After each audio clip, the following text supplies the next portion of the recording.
impeachment was your assassination threat to the president. Do you regret making that statement last night? I did not make an assassination threat to the president. Sila lang nagsasabi niyan. Sila lang nagsasabi may assassination. Sila nagsasabi may assassin, may gunman. Next po, GDP. Not say that. Next po, VP. Alam ma'am, sa security ko, kasi may kinausap na ako na tao. Sinabi ko sa kanya, kapag pinatay ako, patayin mo si BBM, si Lisa Araneta, at si Martin Romualdez. No joke, no joke. Nagdilin na ako, ma'am. Pag namatay ako, sabi ko, huwag ka tumigil na hanggang hindi mo mapatay sila. And then he said yes. So, alam mo ma'am, yan ang lagi kong sinasabi sa Makabayan daw, nung mayor pa ako. Ang laban, wala dyan sa EDSA ma'am, wala dyan sa mga highway. Ang laban ma'am nandun sa loob ng palasyo. Yan ang problema.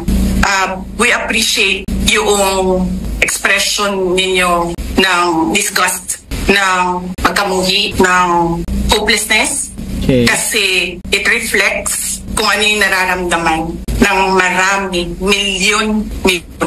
Alam ko yan, ma'am. Kasi kahit saan ako pumunta, ako ang sinasabihan, binoto namin yan dahil sinabi mo, iboto namin. So sino yung kinausap mo na pumayag na kapag pinatay ka, papatayin din niya ang presidente, ang first lady at ang house speaker? So imbento mo lang yon. No joke, no joke. May ganun-ganun ka pa. No joke, no joke. Hindi assassination threat yun. Ano, Sara versus Sara to. May pa no joke ka pa. Ano to, Sara versus Sara? Pag-usapan muna natin to. Kasinungalingan ni Sara Duterte. Alam niyo mga kotsero, ito lang talaga ang nakakalungkot na turn of events sa mga ganap na ito sa Pilipinas. Etong sumuporta tayo kay Sara Duterte tapos harap-harapan tayong pinagsisinungalingan. Pinagsinungalingan tayo sa kanyang confidential funds. Pinagsinungalingan tayo sa paggamit niya ng confidential funds. Pinagsinungalingan tayo mga kotsero sa naparaming bagay. Pati dito mga kotsero, matinding gaslighting ang ginawa ni Sara Duterte dito. Nagulat ako kanina, di ba ni-livestream natin yung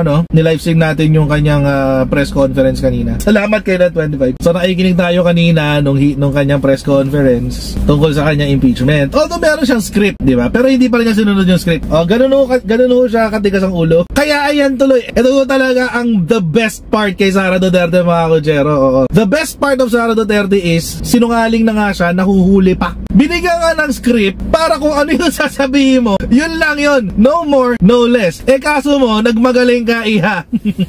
Akala mo, kaya mo yung ginagawa ni PBBM na impromptu, walang script, walang kung ano-ano. Akala ni Sara, na siguro naisip niya, kaya ko rin yung ginagawa ni Bongbong Marcos. Mas magaling ako sa kanya. Abogado ko sanay ako sa ganyan. Kaso mo, hindi. Hindi siya magaling. So ngayon, ano nangyari? Dinabisto ngayon yung kasinungalingan niya. Mga kotsero, ito pa nakakatawa. Pinigilan siyang magsalita nung kanyang mga kasama sa loob. Papanoorin uli natin yung video yung parte lang na yun. Pinigilan siyang magsalita. Nung nakasagot na siya, may nagsalita bigla. Next question. Yun. Bakit? Para matabunan agad yung kanyang kapalpakan. Palpak guys. So, mapakita ko sa inyo Ito. Ayan. Number one in the articles of impeachment was your assassination threat to the president. Do you regret making that statement last night? I did not make an assassination threat to the president. Sila lang nagsasabi niyan. Sila lang nagsasabi may assassination. Sila nagsasabi may assassin, may gunman. Next po, GDP. Not say that. Next po, VP. Nagpanik yung team niya Bakit? Kasi alam nilang kasinungalingan yun. Mga kotsero, let me remind you, buti na lang talaga hindi ko binubura to Let me remind you, magbalik tanaw tayo sa hindi malayong nakaraan. Balik tanaw. Alam ma'am, sa security ko, kasi may kinausap na ako na tao. Sinabi ko sa kanya, kapag pinatay ako, patayin mo si BBM, si Lisa Araneta, at si Martin Romualdez. No joke, no joke. Nagdilin na ako, ma'am. Pag namatay ako, sabi ko, huwag ka tumigil na hanggang hindi mo mapatay sila. And then he said yes. So, alam mo ma'am, yan ang lagi kong sinasabi sa Makabayan daw, nung mayor pa ako. Ang laban, wala dyan sa EDSA ma'am, wala dyan sa mga highway. Ang laban ma'am nandun sa loob ng palasyo. Yan ang problema. We appreciate yung expression ninyo ng disgust, ng pagkamuhi, ng hopelessness. Okay. Kasi it reflects kung kung ano yung nararamdaman ng marami, milyon. Alam ko yan, ma'am, kasi kahit saan ako pumunta, ako ang sinasabihan, binoto namin yan dahil sinabi mo, iboto namin. Sana mayroong mag-mash up nito, no? I did not make an assassination threat to the president. Tapos, doon sa kabila, after nung clip na yon, putang ina ninyong lahat!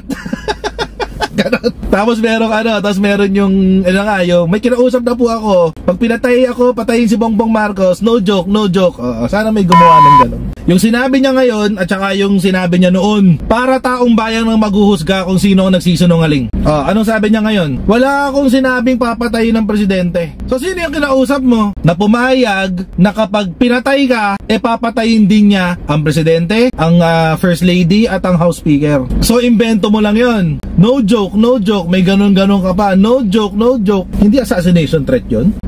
Sarah versus Sarah to. May pa no joke, no joke ka pa. Ano to? Sarah versus Sarah? O ibang identity yan? Baka hindi Sarah ang pangalan nitong tao nitong nagmanifest dito nung araw na to. Baka ang pangalan niya Sayad. Yung Sarah, yung tahimik, yung pa-cute, yung ganyan. Di ba? Multiple personality disorder yata to eh. Tapos merong isa siyang version, si Sayad. Hindi, baka ito si Mary Grace Piatos, baka itong identity na to. So may dalawang identity tayong pinag-uusapan dito. Kasi yung isang tao, yung Sara Duterte, sinasabi, wala raw siyang sinabing banta eh. Etong version na to, nagbanta.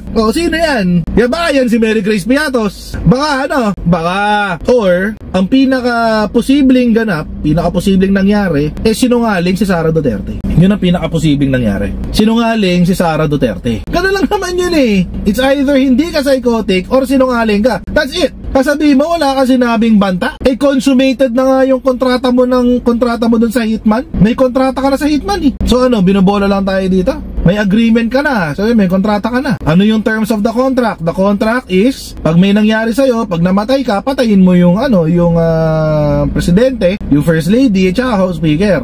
Hindi ba assassination yun? Hindi ba assassination contract yun? At bilang ikaw ang gumawa ng kontrata, ikaw yung nagbigay ng terms, ikaw yung nagbigay ng anytime pwede mong baguhin yung terms. Pwede mong sabihin one of these days, ayoko na maghintay, patayin na natin ngayon. Ayoko na maghintay, patayin na natin ngayon si Bongbong Marcos. Nakakairita na eh. May pa-impeachment ng nalalaman eh. Ulitin natin yung kanyang sinabi. Gusto ko yung from the top eh. Yan. Alam ma'am, sa security ko, kasi may kinausap na ako na tao. Sinabi ko sa kanya, kapag pinatay ako, patayin mo si BBM, si Lisa Araneta, at si Martin Romualdez. No joke.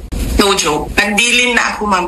Pag namatay ako, sabi ko, huwag ka tumigil na hanggang hindi mo mapatay sila. And then he said, yes. He said yes. So may kontrata na kayo. Ganun lang naman ang kontrata eh. A contract is simply defined. It is a meeting of a minds to fulfill or to do an obligation. That's it eh. Yun lang naman ang kontrata eh. So may verbal contract ka na, VP. Ngayon, sa verbal contract mo na yon, dahil ikaw ang nag-initiate ng contract, ikaw rin ang magbabayad doon sa contract. O di ikaw ang mastermind. Unless ibang tao to. Ibang tao ba to? Wait, nagpa-psychological testing na ba to si Sarah? Naalala ko before, di ba meron siyang challenge na magpapa-psych test daw siya. Pa-psych test ka na! Di pa yata nagagawa yun eh. Ibang tao to siguro. Baka ibang tao to. Baka yan si Sayad Piatos. No joke. Alam nyo mga kotsero, huwag na tayo maglokohan dito. Obvious naman, inuuto na tayo na itong babaeng to eh. At saka mga kotsero, kung inosente siya, ba't hindi niya hinarap ang NBI? Simple lang naman yun. Andiyan lang naman ang NBI. Pinatawag siya ng NBI 2